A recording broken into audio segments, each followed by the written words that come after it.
ನಮಸ್ಕಾರ, ಕಥಾಲೋಕಕ್ಕೆ ಸ್ವಾಗತ. ಇವತ್ತು ನಾನು ಮಹಾನವಮಿ ಅಥವಾ ವಿಜಯದಶಮಿಯ ಆಚರಣೆಯ ಬಗ್ಗೆ ಒಂದಿಷ್ಟು ಮಾಹಿತಿಯನ್ನು ಕಲೆಕ್ಟ್ ಮಾಡಿಕೊಂಡು ತಗೊಂಡು ಬಂದಿದ್ದೇನೆ. ಭಾರತದಲ್ಲಿ ವಿವಿಧ ಭಾಗಗಳಲ್ಲಿ ವಿಭಿನ್ನವಾಗಿ ವಿಜಯದಶಮಿಯನ್ನು ಆಚರಣೆ ಮಾಡ್ತಾರೆ. ಅದ್ರ ಬಗ್ಗೆ ನಾವು ಇವತ್ತು ನೋಡೋಣ. ಶುರು ಮಾಡೋಕ್ಕಿಂತ ಮುಂಚೆ ನೀವು ನನ್ನ ಚಾನಲ್ಗೆ ಹೊಸಬರಾಗಿದ್ದರೆ ಪ್ಲೀಸ್ ಸಬ್ಸ್ಕ್ರೈಬ್ ಮಾಡಿ, ಸಪೋರ್ಟ್ ಮಾಡಿ. ನಿಮಗೆಲ್ಲ ಗೊತ್ತಿರುವಂತೆ ಪ್ರತಿ ವರ್ಷ ದುರ್ಗಾ ಪೂಜೆ ಮತ್ತು ನವರಾತ್ರಿಯ ಕೊನೆಯಲ್ಲಿ ಆಚರಿಸಲಾಗುವ ಪ್ರಮುಖ ಹಿಂದೂ ಹಬ್ಬ ಈ ವಿಜಯದಶಮಿ.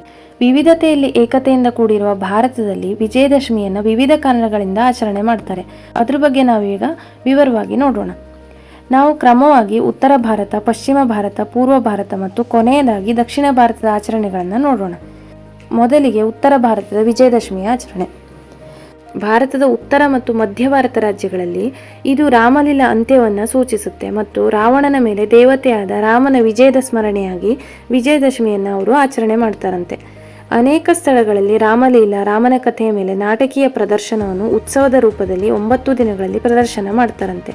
ಇದನ್ನು ಅವರು ತುಳಸಿದಾಸರು ಬರೆದ ರಾಮಚರಿತಮಾನಸ್ ಎಂಬ ಹಿಂದೂ ಗ್ರಂಥದಿಂದ ಆಯ್ದುಕೊಂಡ ಕಥೆಗಳ ಆಧಾರದ ಮೇಲೆ ಪ್ರದರ್ಶನ ಮಾಡ್ತಾರಂತೆ. ವಾರಾಣಸಿಯಂತಹ ಇತರ ನಗರಗಳಲ್ಲಿ 1 ತಿಂಗಳ ಕಾಲ ಪ್ರತಿದಿನ ಸಂಜೆ ಸಾರ್ವಜನಿಕರ ಮುಂದೆ ಸಂಪೂರ್ಣ ಕಥೆಯನ್ನು ಕಲಾವಿದರು ಮುಕ್ತವಾಗಿ ಅಭಿನಯ ಮಾಡಿ ಪ್ರದರ್ಶನ ಮಾಡ್ತಾರಂತೆ. ಎರಡನೆಯದಾಗಿ ಪಶ್ಚಿಮ ಭಾರತದ ವಿಜಯದಶಮಿ ಆಚರಣೆ. ಗುಜರಾತಿನಲ್ಲಿ ನವರಾತ್ರಿ ಒಂದು ಜನಪ್ರಿಯ ಹಬ್ಬ ಆಗಿದೆ. ದುರ್ಗಾದೇವಿ ಮತ್ತು ಭಗವಾನ್ ಶ್ರೀರಾಮ ಇಬ್ಬರೂ ದುಷ್ಟರ ವಿರುದ್ಧದ ವಿಜಯಕ್ಕಾಗಿ ಪೂಜಿಸಲ್ಪಡ್ತಾರೆ. ದೇವಾಲಯಗಳಲ್ಲಿ ಉಪವಾಸ ಮತ್ತು ಪ್ರಾರ್ಥನೆ ಸಲ್ಲಿಸುವುದು ಅಲ್ಲಿ ಸರ್ವೇ ಸಾಮಾನ್ಯ ಆಗಿದೆಯಂತೆ. 2 ರೀತಿಯ ಪ್ರಾದೇಶಿಕ ನೃತ್ಯಗಳು ಕೂಡ ಅಲ್ಲಿ ಫೇಮಸ್ ಆಗಿದೆ. ಅದ್ಯಾವುದಂದ್ರೆ ದಾಂಡಿಯಾ ರಾಸ್ ಮತ್ತು ಗರ್ಭಾ ನೃತ್ಯ. ಇದು ನವರಾತ್ರಿಯ ಒಂದು ಅತಿ ಮುಖ್ಯ ಆಚರಣೆ ಕೂಡ ಆಗಿದೆ.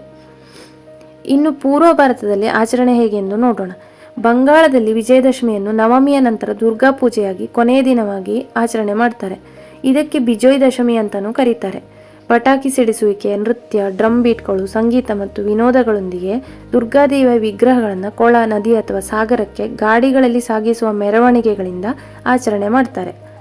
ಅನೇಕರು ತಮ್ಮ ಮುಖಗಳಿಗೆ ಸಿಂಧೂರವನ್ನು ಅಂದರೆ ಕುಂಕುಮವನ್ನು ಹಚ್ಕೋತಾರಂತೆ ಮತ್ತು ಕೆಂಪು ಬಟ್ಟೆಯನ್ನು ಧರಿಸ್ತಾರಂತೆ. ವಿಶೇಷವಾಗಿ ಇದು ಬಂಗಾಳಿ ಹಿಂದೂಗಳಿಗೆ ಪ್ರಮುಖ ಹಬ್ಬವಾಗಿದೆ ಅಂತ ಹೇಳ್ತಾರೆ. ಮೆರವಣಿಗೆಯು ನೀರನ್ನು ತಲುಪಿದಾಗ ದುರ್ಗಾ ಮತ್ತು ಅವಳ 4 ಮಕ್ಕಳ ಮಣ್ಣಿನ ಪ್ರತಿಮೆಗಳನ್ನು ಮುಳುಗಿಸ್ತಾರೆ. ಜೇಡಿ ಮಣ್ಣು ಕರಗುತ್ತದೆ ಮತ್ತು ಅವರು ಆವಾಗ ಶಿವನೊಂದಿಗೆ ಕೈಲಾಸ ಪರ್ವತಕ್ಕೆ ಮತ್ತು ಸಾಮಾನ್ಯವಾಗಿ ಬ್ರಹ್ಮಾಂಡಕ್ಕೆ ತೆರಳುತ್ತಾರೆ ಎಂಬ ನಂಬಿಕೆಯನ್ನು ಇಟ್ಕೊಂಡು ಈ ಸಂಪ್ರದಾಯವನ್ನು ಅವರು ಪಾಲಿಸ್ತಾರೆ. ಜನರು ಸಿಹಿ ತಿಂಡಿಗಳು ಮತ್ತು ಉಡುಗೊರೆಗಳನ್ನು ವಿತರಣೆ ಮಾಡಿ ಸ್ನೇಹಿತರು, ಸಂಬಂಧಿಕರು ಮತ್ತು ಕುಟುಂಬ ಸದಸ್ಯರನ್ನು ಭೇಟಿ ಮಾಡಿ ಅವರಿಗೆಲ್ಲ ಅವರು ಶುಭೋ ವಿಜಯ ಅಂತ ಹಾರೈಕೆ ಮಾಡ್ತಾರಂತೆ. ಇನ್ನು ಕೊನೆಯದಾಗಿ ನಮ್ಮ ದಕ್ಷಿಣ ಭಾರತದ ಆಚರಣೆಯನ್ನು ನೋಡೋಣ. ದಕ್ಷಿಣ ಭಾರತದಲ್ಲಿ ವಿಜಯದಶಮಿಯನ್ನು ವಿವಿಧ ರೀತಿಯಲ್ಲಿ ಆಚರಿಸ್ತಾರೆ. ಆಚರಣೆಗಳು ದುರ್ಗೆಯನ್ನು ಪೂಜಿಸುವುದು, ದೇವಾಲಯಗಳು ಮತ್ತು ಮೈಸೂರಿನ ಅರಮನೆಯನ್ನು ದೀಪಗಳಿಂದ ಬೆಳಗಿಸುವುದು, ಗೋಲು ಎಂದು ಕರೆಯಲ್ಪಡುವ ವರ್ಣರಂಜಿತ ಪ್ರತಿಮೆಗಳನ್ನು ಪ್ರದರ್ಶಿಸುವುದು ಇತ್ಯಾದಿ. 14ನೇ ಶತಮಾನದ ವಿಜಯನಗರ ಸಾಮ್ರಾಜ್ಯದಲ್ಲಿ ಈ ಉತ್ಸವವು ಐತಿಹಾಸಿಕ ಪಾತ್ರವನ್ನು ವಹಿಸಿತು ಎಂಬ ಉಲ್ಲೇಖ ಇದೆ. ಅಲ್ಲಿಯೇ ಇದನ್ನು ಮಹಾನವಮಿ ಅಂತ ಕರೆಯಲಾಗಿತ್ತು ಎಂಬ ಕಥೆಯನ್ನು ನೋಡಬಹುದು. ನಿಮಗೆಲ್ಲ ಗೊತ್ತಿರುವಂತೆ ಮೈಸೂರು ನಗರವು ಸಾಂಪ್ರದಾಯಿಕವಾಗಿ ದಸರಾ, ವಿಜಯದಶಮಿಗಳ ಆಚರಣೆಗೆ ಪ್ರಮುಖ ಕೇಂದ್ರ ಆಗಿದೆ. ಈ ಹಬ್ಬವನ್ನು ಕರ್ನಾಟಕದಲ್ಲಿ ದಸರಾ ಎಂದು ಕರೆದು ಮತ್ತು 10 ದಿನಗಳ ಹಬ್ಬವನ್ನು ಶರನ್ನವರಾತ್ರಿ ಎಂದು ಆಚರಿಸಲಾಗುತ್ತೆ.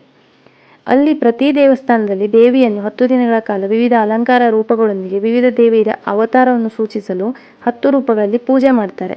ಮೈಸೂರು, ಶಿವಮೊಗ್ಗ, ಬೆಂಗಳೂರು ಮುಂತಾದ ಅನೇಕ ನಗರಗಳಲ್ಲಿ ಅನೇಕ ಸಾಂಸ್ಕೃತಿಕ ಕಾರ್ಯಕ್ರಮಗಳು ಮತ್ತು ಸ್ಪರ್ಧೆಗಳನ್ನು ಕೂಡ ಆಯೋಜನೆ ಮಾಡ್ತಾರೆ. ಕರ್ನಾಟಕದಲ್ಲಿ ರಾಕ್ಷಸನ ವಿರುದ್ಧದ ವಿಜಯವನ್ನು ಸೂಚಿಸುವ 10ನೇ ದಿನದ ಸಂಜೆ ಚಿನ್ನದ ಸಂಕೇತವಾಗಿ ಶಮಿ ಮರದ ಎಲೆಗಳನ್ನು ವಿನಿಮಯ ಮಾಡ್ಕೋತಾರೆ.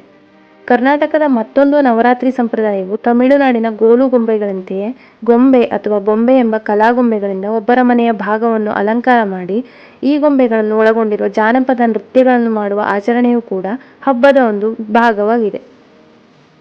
ಇನ್ನು ಹಲವಾರು ದಕ್ಷಿಣ ಭಾರತದ ಪ್ರದೇಶಗಳ ಮತ್ತೊಂದು ವಿಶೇಷ ಏನೆಂದರೆ ಈ ಹಬ್ಬವನ್ನು ಜ್ಞಾನ, ಕಲಿಕೆ, ಸಂಗೀತ ಮತ್ತು ಕಲೆಗಳ ಹಿಂದೂ ದೇವತೆಯಾದ ಸರಸ್ವತಿಗೆ ಸಮರ್ಪಣೆ ಮಾಡೋದು. ದಕ್ಷಿಣ ಭಾರತದಲ್ಲಿ ಜನರು ಈ ಹಬ್ಬದ ಸಮಯದಲ್ಲಿ ಸರಸ್ವತಿ ಮತ್ತು ದುರ್ಗಾದೇವಿಯನ್ನು ಸ್ಮರಿಸುತ್ತಾ ತಮ್ಮ ಉಪಕರಣಗಳು, ಕೆಲಸದ ಉಪಕರಣಗಳು ಮತ್ತು ತಮ್ಮ ಜೀವನೋಪಾಯದ ಉಪಕರಣಗಳನ್ನು ಸ್ವಚ್ಛಗೊಳಿಸಿ ಪೂಜೆ ಮಾಡ್ತಾರೆ. ಇನ್ನು ಕೇರಳದಲ್ಲಿ ವಿಜಯದಶಮಿಯಂದು ವಿದ್ಯಾರಂಭ ಹಬ್ಬವನ್ನು ಆಚರಣೆ ಮಾಡ್ತಾರೆ. ಇದನ್ನು ಸರಸ್ವತಿ ಪೂಜೆ ಅಂತಾನೂ ಕರೀತಾರೆ. ವಿದ್ಯಾರಂಭಕ್ಕೆ ಸಂಬಂಧಿಸಿದ ಪ್ರಮುಖ ದೇವಾಲಯಗಳು ಕೇರಳದಲ್ಲಿ ಯಾವುದಂದ್ರೆ ಚೆರ್ಪು ತಿರುವುಳ್ಳಕಾವು ದೇವಾಲಯ, ತ್ರಿಶೂರ್ ಮತ್ತು ಪಣಚಿಕ್ಕಾಡ್ ದೇವಾಲಯ. ಸರಸ್ವತಿ ಪೂಜೆಯ ದಿನ ದೇವಸ್ಥಾನದ ಪೂಜಾರಿಗಳು ಜೇನುತುಪ್ಪದಲ್ಲಿ ಅದ್ದಿದ ಉಂಗುರವನ್ನು ಬಳಸಿ ಮಗುವಿನ ನಾಲಿಗೆಯ ಮೇಲೆ ಓಂ ಹರಿಶ್ರೀ ಗಣಪತಿಯೇ ನಮಃ ಎಂದು ಬಿಡಿಸ್ತಾರೆ. ನಂತರ ಉರುಳಿಯಲ್ಲಿ ಇಟ್ಟಿರುವ ಅಕ್ಕಿಯ ಮೇಲೆ ಹರಿಶ್ರೀ ಮಂತ್ರವನ್ನು ಬರೆಯಲು ಮಗುವಿಗೆ ಮಾರ್ಗದರ್ಶನವನ್ನು ನೀಡ್ತಾರೆ. 3-4 ವರ್ಷದ ಮಕ್ಕಳನ್ನು ವಿಜಯದಶಮಿ ದಿನದಂದು ಶಾಲೆ ಮತ್ತು ಅಂಗನವಾಡಿಗೆ ಸೇರಿಸಿದರೆ ಒಳ್ಳೆಯದು ಎಂಬ ನಂಬಿಕೆ ಇದೆ. ಆದ್ದರಿಂದ ಆ ದಿನದಂದೇ ಸೇರಿಸುವ ಪದ್ಧತಿಯೂ ಕೂಡ ಇದೆ. ಇದು ನಾನು ಸಂಗ್ರಹ ಮಾಡಿರುವ ಭಾರತದ ವಿವಿಧ ಭಾಗಗಳಿಂದ ವಿಜಯದಶಮಿಯ ಆಚರಣೆಯ ಮಾಹಿತಿಯಾಗಿದೆ. ಈ ವಿಡಿಯೋ ಇಷ್ಟ ಆಗಿದ್ರೆ ಲೈಕ್ ಮಾಡಿ, ನಿಮ್ಮ ಸ್ನೇಹಿತರೊಂದಿಗೂ ಶೇರ್ ಮಾಡಿ. ಇನ್ನೂ ವಿಧವಾದ ಕಥೆ ಕೇಳಲು ಕಥಾಲೋಕ ಚಾನೆಲ್ ಸಬ್ಸ್ಕ್ರೈಬ್ ಮಾಡಿ ಸಪೋರ್ಟ್ ಮಾಡಿ. ಫೇಸ್ಬುಕ್ ಮತ್ತು ಇನ್ಸ್ಟಾಗ್ರಾಮಲ್ಲಿ ಜೊತೆಯಾಗೋದನ್ನು ಮರಿಬೇಡಿ. Thank you. Bye bye.